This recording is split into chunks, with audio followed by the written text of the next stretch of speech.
Exodus 19,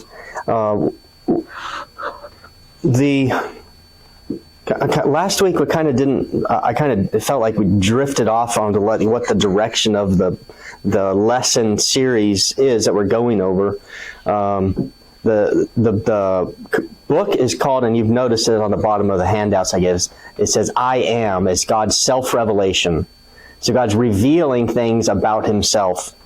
Does anyone remember what the last lesson God taught us was about himself? Well, he said, I am, and all of them start with I am because that's kind of the theme of Exodus. So what was it that God was?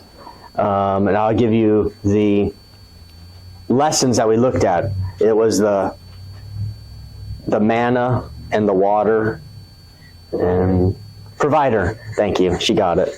God says, I am the provider. Actually, didn't say it, but that was the point of the lessons. I am provider. Before that, it was I am leader.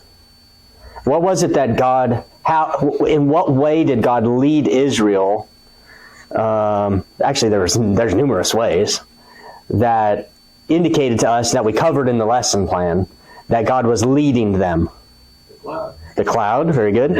Anything else? The fire, the pillar of fire and the cloud. That was the most obvious to Israel. Yeah. Okay, I was going to say parting the Red Sea, but what my point was when we did that lesson was forcing Israel with their backs to the Red Sea. That's where the leading started, because he could have led them other ways to outrun the Egyptians, and chose all kinds of different ways that they could have gotten out of the situation that they were in. But he chose to lead them right to the, with their backs up against. They had no other choice but to obey and follow what he was, where he was guiding them, leading them. All right, so we don't need to go back through all these, but I will just review with you. Provider, then there was leader. We're going backwards. Redeemer, promise keeper, transcendent helper, and the very first lesson which Pastor taught was God is sovereign. He says, I am sovereign. So Exodus 19, as you might expect, starting in chapter 19, also in chapter 20, God is, I am instructor. So where do we get that from in these chapters? I am instructor. The Ten Commandments, yeah. Which I think I promised last week we were going to go over, but after studying for this, I'm like, there's so much more to it than the Ten Commandments. We might not actually look at the Ten Commandments. Well, I know we won't look at them in great detail. We might say them, and reference them, but we're not going to study them too much. I think everyone here knows a lot about the Ten Commandments already. I wanted to go back to chapter 19 and start at verse 4. And I did spend a little time on this last week. Verse 4, ye have seen what I did unto the Egyptians, and how I bare you on eagle's wings, and brought you unto myself. Now therefore, if ye will obey my voice indeed, and keep my covenant, then ye shall be a peculiar treasure unto me above all people, for all the earth is mine, and ye shall be unto me a kingdom of priests and a holy nation. These are the words which thou shalt speak of the children of Israel. So the focus, and what I had said in verse 5, a lot of people will focus on if, and we will focus on if today, but what I focused on last week was the word my, because God was telling the Israelites, obey what I say and what I command, not what some other gods or some other king commands. But when we focus on my there, you go back to verse 4, God is making it clear to Moses that he's got to tell the Israelites, he got to remind them that what God did, that where they are is a result of God's working. Whether it was leading them this way or that way, whether it was rescuing them, it's all because of God. You have seen what I did, and how what was the other one? I brought you, how I bear you on eagle's wings. I don't know if bear is the right word? Bore? Is this the King James? Bear is right? So I bear you on eagle's wings. He's saying, look, this is what I've done. This is what I've already done. And again, and what we said before, Like, we can look back, even in chapter 3 and chapter 4. It's not said explicitly in that verse, but God is directing all of the promises he's made. Okay, and I would start with what he told Moses. He didn't tell all the Israelites, but he told Moses at the burning bush a lot of what he would do, what would happen. Promises that he made. The first promise I think of, which we did talk about a little bit last week, chapter 3, he says, "You will worship me here on this mountain." He wasn't just saying, of all places. No, that was what God said. You will be brought back here to worship me. That was a promise. And by being there, worshiping God with everybody, that's a fulfillment of a promise. Even you can look back at in the eyes of the Israelites. We don't need to turn back there. But what promises did God make to the Israelites when they were still in Egypt? Let's say, as it relates to Pharaoh, that he would let you go, right? Was there anything else? That he would not let you go and he would harden his heart. That was a promise also. Did that be fulfilled? Just like God had said, Pharaoh hardened his heart and refused, and then submitted, and then would harden his heart again and submitted, and finally, ultimately, God said, and that was a promise. God is showing through this whole process that what he says will happen. That he is showing that his word that he is faithful to his word. I said this would happen, and everything happened exactly as I said it would happen. So what is he building up then for the witness of the Israelites? What is he building up? Yeah, he's trying to build their trust in him, but he's proving his trustworthiness through everything that's going on. And he's been transparent the whole way through, whether it was telling them what was going to happen, but then showing them exactly how and why things are happening. He's like, look, this. There's nothing hidden about this. There's no secrets, and what I promise will come true, will be fulfilled, including all the miracles.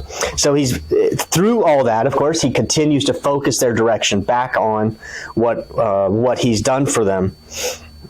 Now that focus of his faithfulness will come in later in the lesson. Not just his faithfulness, but the looking back and understanding the past and how it leads them in the future. I don't really want to. I was going to go back and look at. Let's do it. Genesis 9. Let's go to Genesis 9.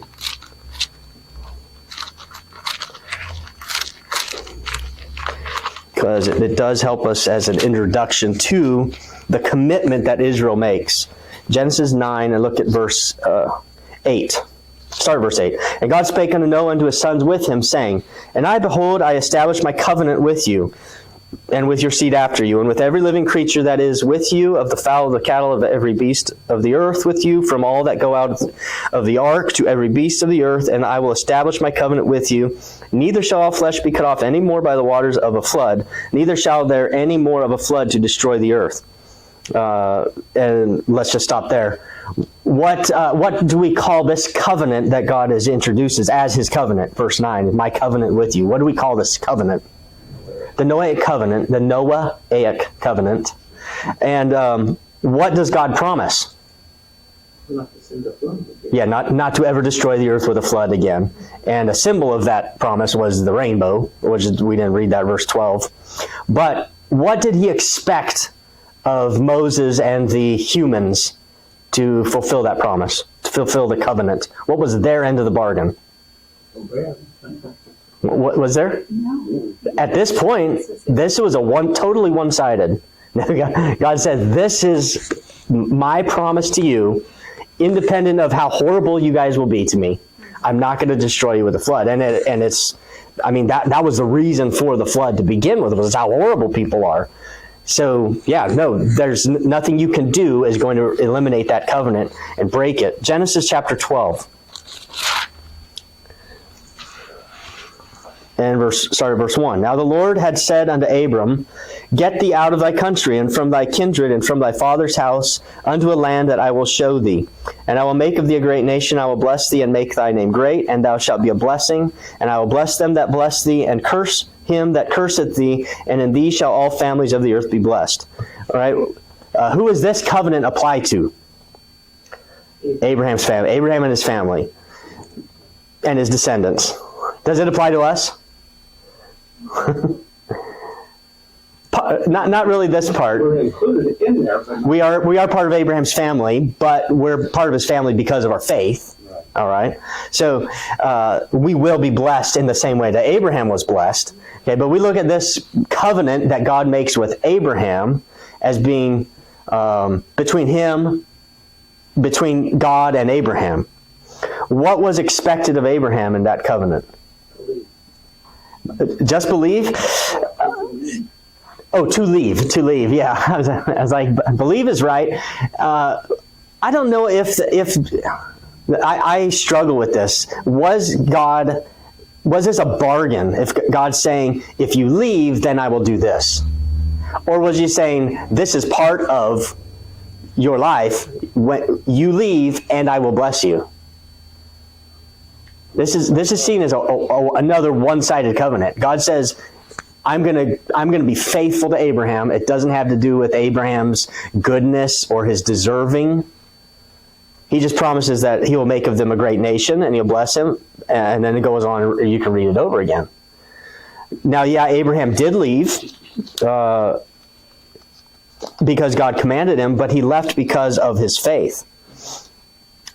Okay, now go back to Exodus 19. So we have those two covenants which were not conditional. They were based on God's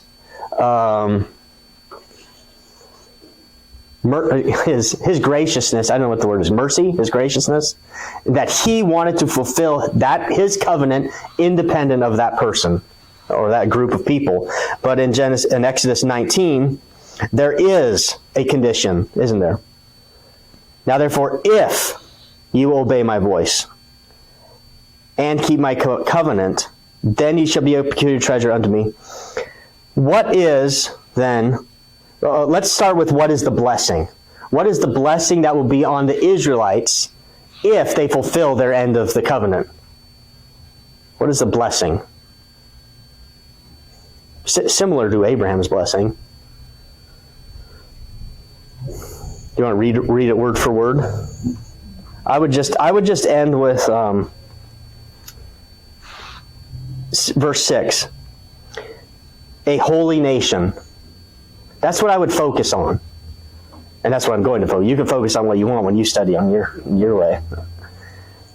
The fulfillment of the covenant from God's end is what He's going to do to them or for them is He will make them holy. And when I study this, well, I think most people, when you hear it preached or taught, you hear that in the sense that, yeah, God will make them holy, He will separate them, and I've said it that way. But if you look at it deeper and closer, to me, when He says, you will be holy, I get in my mind that I try to balance that out and say, well, what would make them holy? It's what they said. What God said in verse 5. If you obey my voice, it's a direct result of obedience. Is holiness. Well, what is holiness? Well, go to 1 Peter 1.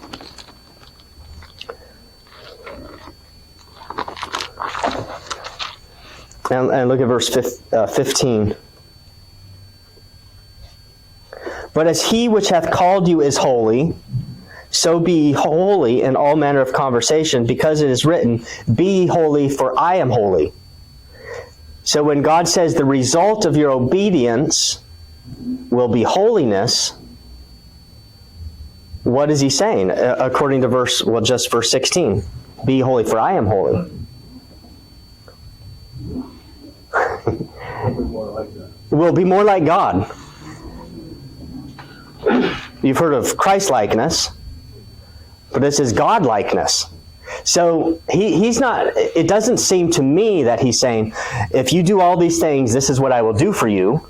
It's more like, if you do these things the way I command, this will be the result, right? You follow me, follow my rules, listen to my words, do exactly what I tell you to do, you will be like me. Be holy because I am holy.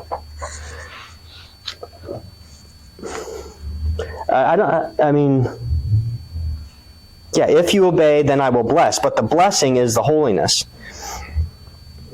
So when we talk about this lesson and all that God has done from the bringing up of Moses as a baby through this time that we come to now, when God is about to give them the super strenuous and I'm serious, super hard to follow instructions through this whole time, what has God been doing? He's been revealing himself, right? This is who I am, but more importantly, this is what I expect. Well, up to this point, it's more been about who I am, but in the coming chapters, it'll be this is what I expect. And what is it that he expects? Now that we know, we haven't read it yet, but you guys know what's in the coming chapters. What does he expect? A lot. It's pretty difficult, I would say impossible, to follow exactly all these rules that God lays out. But if they were to follow and obey the rules, detail for detail, crossing the letters and whatever if they could do it, what would be the result? God-likeness, holiness. We'll go back to Exodus 15 and verse 11. This is in Moses' song. Remember, we didn't really look at every verse of this chapter, but look at what Moses says. Who is like unto thee, O Lord, among the gods? Who is like thee, glorious in holiness, fearful in praises, doing wonders? Thou stretchest out thy right hand, the earth swallowed them. Thou in thy mercy hast led forth the people which thou hast redeemed. Thou hast guided them in the strength unto thy holy habitation. All right, so Moses points that out to the people. Go to 2 Peter 3:11. Thy holy habitation is what... and you might say, I don't know, where is God's habitation? Well, it's where I want to be. Moses is just differentiating that or distinguishing that before the Israelites, that his habitation is a holy place. Can you be there? Can you go there with him? What did I say? 2 Peter 3 and verse 11. Seeing that all these things shall be dissolved, what manner of persons ought ye to be in all holy conversation and godliness? That is what God... I don't want to say I hesitate, but it's kind of... it rubs me the wrong way to say God expects us to be holy like that too. But that is what he expects. And why is it, I think, rub me the wrong? Because it just... We're so accustomed to knowing that that's impossible.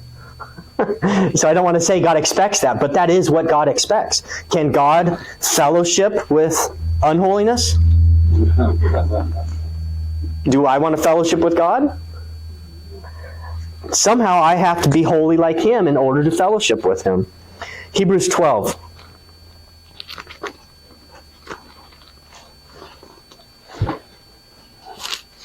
And verse 14. Follow peace with all men and holiness, without which no man shall see the Lord. You have to be holy in order to see the Lord. What does that mean if you go back to Exodus 19 then? When God makes this bargain or this covenant with the Israelites, what is the bargain? You be holy, otherwise you're alone. You're without me. You're lost. That's the bargain that they have to agree to.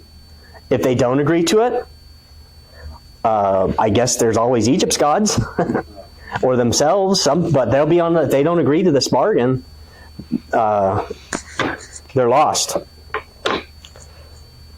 So God-likeness again is very, very. I have here very high expectations. What is the expectation? What does Romans 3:23 say? And that's the important part. come short. I think it's like a high jumper, right? God's got the bar at his level, and then he expects all of us to jump over to his level. But each one of us, our level is a lot lower, isn't it? All of us miss that mark. Or you think of it as a target, like a bow and arrow. So what are they agreeing to then in Exodus 19? Which was the verse? Verse 7. And Moses came and called for the elders of the people, laid before their faces all these words as the Lord commanded, and all the people answered together and said, all that the Lord hath spoken we will do. And Moses returned those words of the Lord, those words of the people, back unto the Lord. What did they agree to? Obey.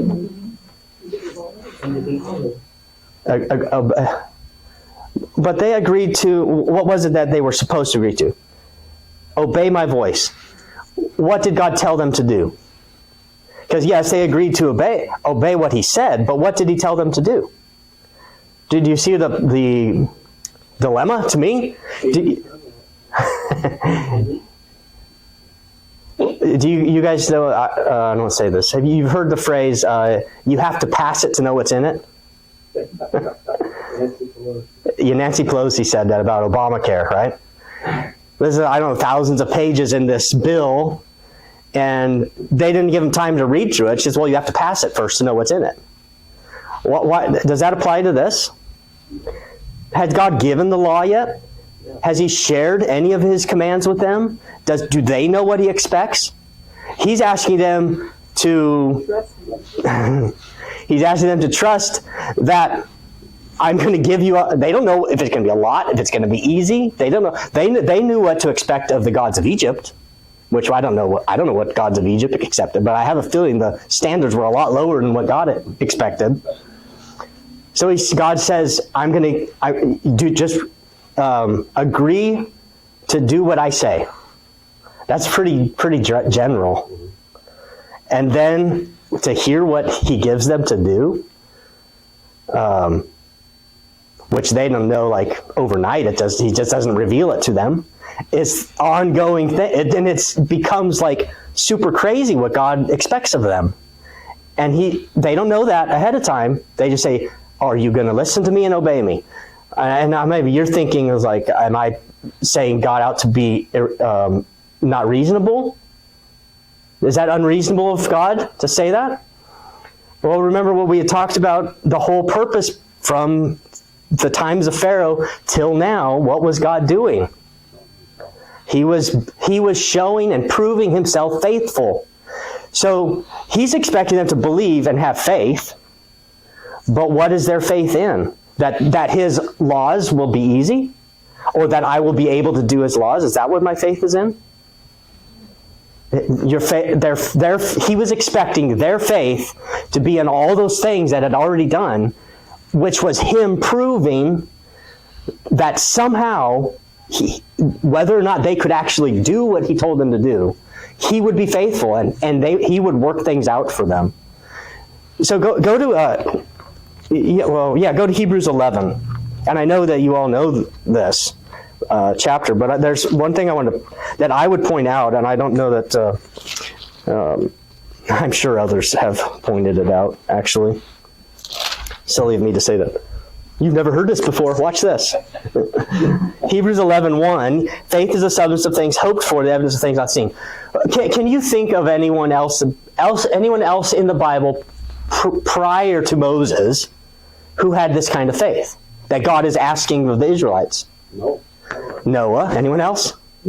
Abraham. So you're going to end up naming all the people in Hebrews 11, right? Enoch. Yeah, he also mentioned in Hebrews 11. What is it said that faith is the substance of things hoped for, the evidence of things not seen? I haven't seen the evidence yet. The Israelites, they don't know. They don't have the evidence that God's law will be, that they will be able to do it. But they do have evidence of God's ability to take care of things. You go to the end of this chapter 11, and then you can read all the different instances of all the different examples of the people who had faith in the Old Testament in this chapter.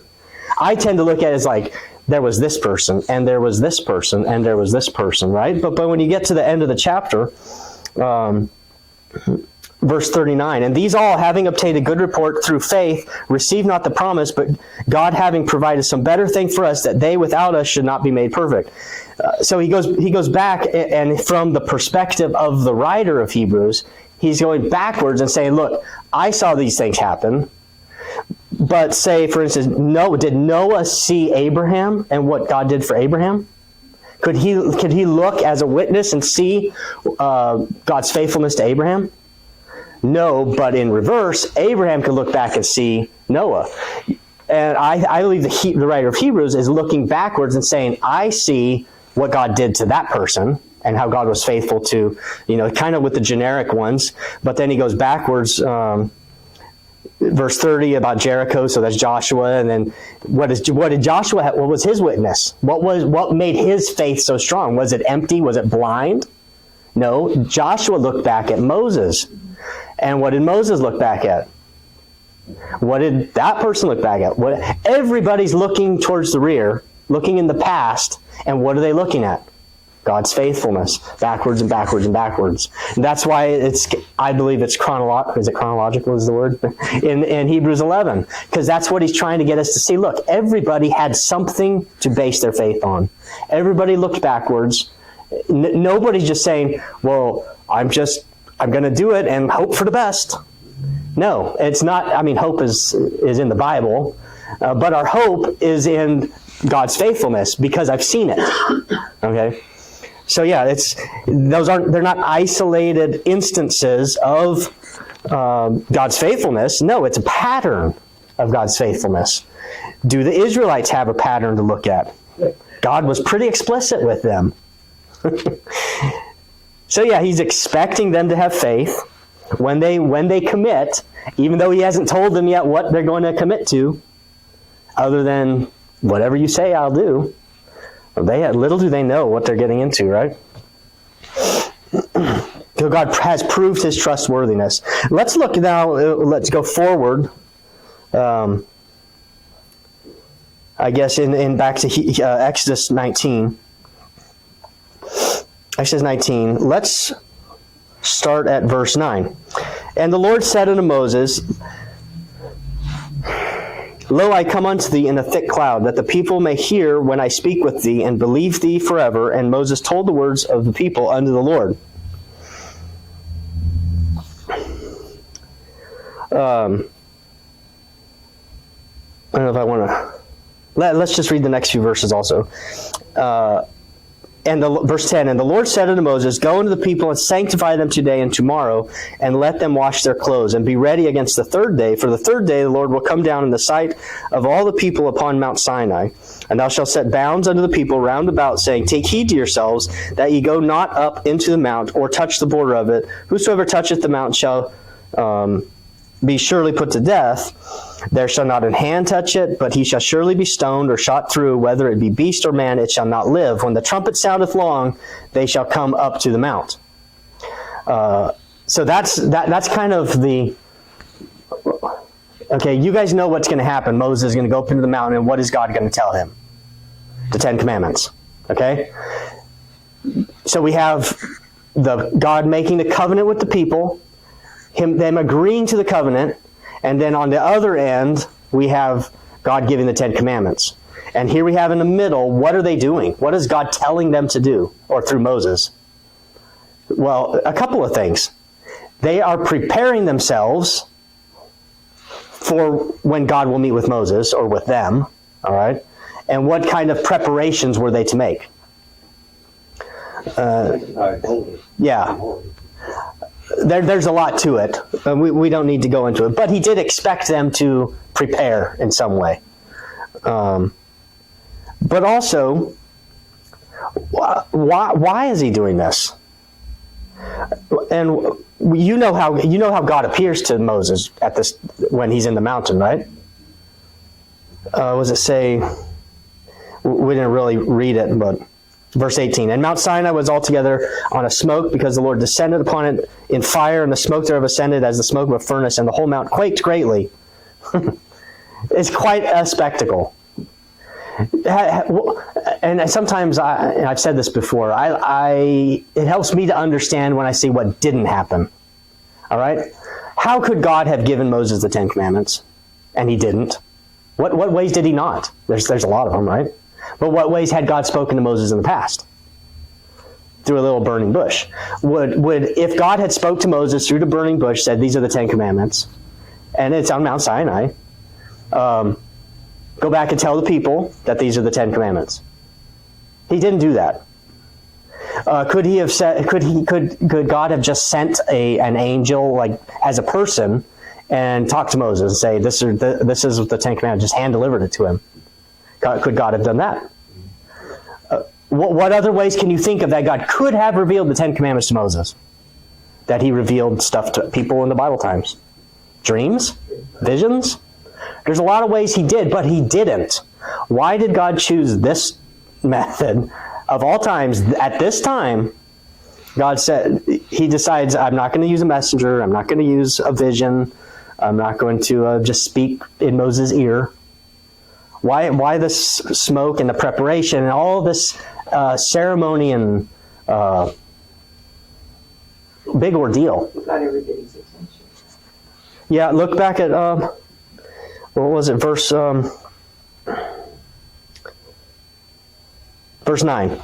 And the Lord said unto Moses, Lo, I come unto thee in a thick cloud, that the people may hear when I speak with thee, and what? Believe thee forever. Do you think people had maybe doubted that God ever talked to Moses to begin with? When back in Egypt, when Moses said, go and tell Pharaoh that you're going to go worship, and they went, and Pharaoh made everything harder for the Israelites. What did the people think? I don't know about this Moses guy. This that is going to be happening in the mount is so important and so serious. God wanted it to be life-changing for the Israelites, that they would never experience anything like it, that they would be sure that this Ten Commandments was not coming from Moses, that he didn't just think it up, or that he stole it from some other culture. God wanted it to be, I'll say 100% real. He wanted them to have assurance that these were his words, and that these words were pretty significant. It says that they will believe thee forever, that they're going to know that I am talking to Moses. There's going to be no doubt. So yeah, that's why I think that this display happens. Everything will be believed. So how does Israel prepare? Well, we read some of those verses already. We talked about it, but look at start verse 16 again. I don't think we read it yet. And it came to pass on the third day in the morning that there were thunders and lightnings and a thick cloud upon the mount, and the voice of the trumpet exceeding loud, so that all the people that was in the camp trembled. Go back to Hebrews chapter 12. It's like, I don't know if the writer of Hebrews was actually there, but he gives a little more information about this.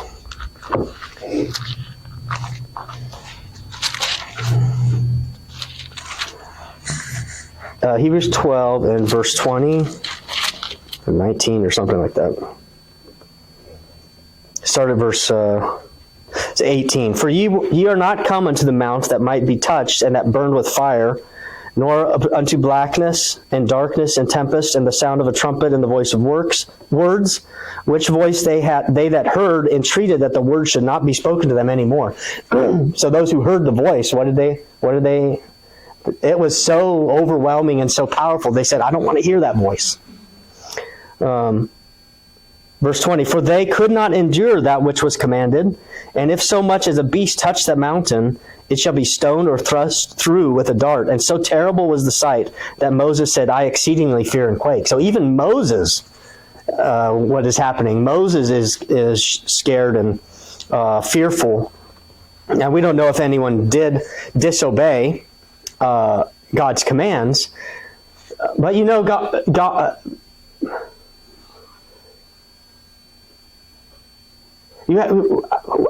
I don't always put myself in God's place, right? When I'm looking at what happened. But when God makes the covenant with the people, he is well aware of those people and what they're capable of, what he can expect, but he makes that covenant anyways. Now, knowing that God knows what to expect of these people, we have what happens. We talked about okay. I had said, what is going to happen? You guys know what happens when Moses goes up in the mountain, right? He gets the 10 Commandments. That's not what happens. Well, it does eventually. What would you expect all these people, this ordeal, this ceremony, this preparation, everybody's ready, and Moses goes up into the mountain. Bye-bye, Moses. And people are shocked and scared and worried what's going to happen. Even Moses himself. And what does he say? Start at verse 19. When the voice of the trumpet sounded long and waxed louder and louder, Moses spake, and God answered him by a voice. What do you expect God's voice to say to Moses? Thou shalt not, right? And the Lord came down upon Mount Sinai on the top of the mount, and the Lord called Moses up to the top of the mount, and Moses went up, and the Lord said unto Moses, Go down, charge the people, lest they break through unto the Lord to gaze, and many of them perish. And let the priests also which come near to the Lord sanctify themselves, lest the Lord break forth upon them. What does God tell Moses to do? I don't know how far he had to walk to go from camp, or the base of the mount, where the boundary was, all the way up to the top, wherever God was meeting with him. I don't know, was it a day's journey? Was it an hour? I don't know how far he went, but God speaks to him from the mountain, and what does God say to do? Go back and remind them what I said. And if you were Moses, what would you say? Well, God wouldn't put me in Moses' position, I know that, but you'd probably say the same thing Moses said. Which was, verse 23, And Moses said unto the Lord, The people cannot come up to the Mount Sinai, for thou chargest us, saying, Set bounds about the mount, and sanctify it. And Moses said, No, I already told them. They know. We set up the boundary, we did everything. They know what to do and what not to do. Moses is trusting these people, but God knows what to expect. And so God says to him, verse 21, And the Lord said unto him, Away, get thee down, and thou shalt come up, thou and Aaron with thee. Let not the priests and the people break. So go back, tell them again, don't. Double warn them. This is serious. The things that God is about to order, all right, starting with this. This is part of the covenant. Maybe that was all he had to do, is go down and remind them what their end of the bargain was. Verse 25, So Moses went down unto the people and spake unto them. So he did go back, and he went and told them again. And they probably, what do you think they said to him? Okay. Look at, we're doing exactly what we said. Isn't that what Christians do? What? I'm doing exactly what I'm supposed to do. I'm in the right place. I'm in the right thing. I'm thinking the right way. But Moses is more like us.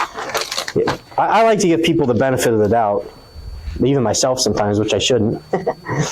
But God, on the other hand, he knew what to expect, and he was prepared in that way. So God is the instructor. We're not going to, again, we don't have time to read through all the 10 Commandments, chapter 20. They're there. They are there. But I would say this. What do you and I mentioned earlier, what do you think the gods of Egypt required? Anything in particular that, I don't know that we have it there, but what types of worship or obedience did the Egyptians, or the Egyptian king for that matter, require of his populace? Probably something. Do you think that the Israelites would do it if it was required? Maybe it was taxes. Do you think the Israelites paid their taxes because it was required of them? Maybe it was some sort of sacrifice, an animal sacrifice or human sacrifice. I don't know. Do you think that the Israelites would do that? Probably so. I have a feeling that society, whether it was Egyptian or Israelite society, had no problem following the rules of a wicked God. I don't know why that it was easier to obey those rules than it would be to obey God's rules. Does God have rules for us today? Well, we have the Ten Commandments, right? Does God require us to follow those rules? That's kind of a tricky question. He expects us to try. He does expect us to try. I think you know where this leads to. But yes, he does expect us to follow those rules because that's the only way we will be holy like him. So yes, he does expect that. Is it possible? It's not possible. It wasn't possible for the Hebrews. It's not possible for us today. But think about if it was, though. Think about if there was rules that God did require, like your salvation depended on it. Church attendance. You're not going to heaven unless you go to church. What if God required that? You'd be in church. What about so many different, maybe say, lifestyle things that we could argue about. Is it a sin? Is it not a sin? Is it commanded? Is it not commanded? Just pick any of them. What if that was a command of God in order to get to heaven? What would you do? You would do it, right? Or you'd try really hard to do it. And there's plenty of other religions out there that is the case. And those people work hard the faithful ones work hard at following that. God doesn't require all these things of us. But how about we pretend that he does? Can we? Is that lying to pretend? Is it? It is hypocrisy. Yeah. No, it's not. But I just think some of these things we would obey. It would be easier for us to obey them if our life depended on it. But maybe we just think just imagine your life does depend on it. Let's follow his commands, follow his strict rules, because, I don't know how to say that. I should have thought it through better. I guess what I'm saying is, if we acknowledge his faithfulness and his goodness in giving us all these commands, knowing we can't do it, how about we can just live that way, or as close to it as we can, just because he's promised to bless us either way. And the Israelites, of course, they don't live up to it. Far from it. Take from it, looking back as like the examples of those who had faithfulness. Look at those who lacked faithfulness and use example from them as well. And that's kind of what happens with the Israelites. So God is our instructor. It would be great if we could follow his instructions to the T, but we can't. And so I guess eventually we'll find out, is there another way that we can live up to his righteousness and be his holiness like him. All right, well, let's close in prayer. Dear Heavenly Father, we thank you for guiding us through your word. Help us to understand you and your love, and help us to honor and obey you with our lives and our choices. In Jesus' name I pray, amen.